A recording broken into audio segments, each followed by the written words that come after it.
Opposition के ऊपर तंज पर तंज, इकोसिस्टम पर प्रहार, कुछ ऐसा था लोकसभा में बैठे अरकान पार्लियामान के लिए बुधवार। कुछ अलग अंदाज में थे पीएम मोदी।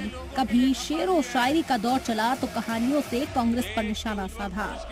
पीएम मोदी ने कांग्रेस को हार्वर्ड यूनिवर्सिटी वाले बयान की भी याद दिलाई और एक स्टडी का भी जिक्र किया। कुछ लोगों को हार्वर्ड स्टडी का बड़ा क्रेज है। हार्वर्ड स्टडी है, बड़ा क्रेज है। कोरोना काल में ऐसा ही कहा गया था और कांग्रेस ने कहा था कि भारत की बर्बादी पर हार्वर्ड में केस स्टडी होगी, ऐसा कहा था।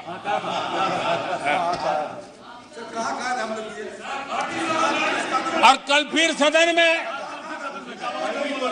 हार्वर्ड यूनिवर्सिटी में स्टडी की बात कल फिर हुई, लेकिन माननीय अध्यक्ष जी, बीते वर्षों में माननीय अध्यक्ष जी, बीते वर्षों में हार्वर्ड में एक बहुत बढ़िया स्टडी हुई है, बहुत इंपॉर्टेंट स्टडी हुई है। और उस स्टडी है, उसका टॉपिक क्या था मैं जरूर सदन को बताना चाहूंगा। और ये स्टडी हो चुकी है। स्टडी है the rise and decline of India Congress party. PM Modi के लपेटे में अपोजिशन भी आया, साथ ही अपोजिशन जमातों का एक मंच पर आने का राज भी बताया गया। और मैंने देखा कि बहुत सारे विपक्ष के लोग इस विषय में सुर मिला रहे थे। मिले मेरा तेरा सुर।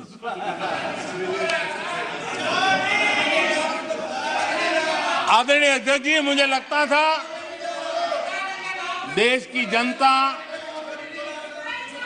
देश के चुनाव के नतीजे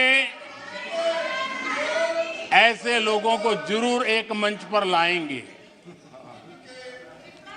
लेकिन वो तो हुआ नहीं।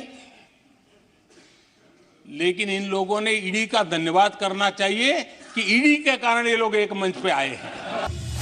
आज राज्यसभा की बारी है। दोपहर 2 बजे कांग्रेस समेत अपोजिशन पार्टियां फिर पीएम के निशाने पर होंगी।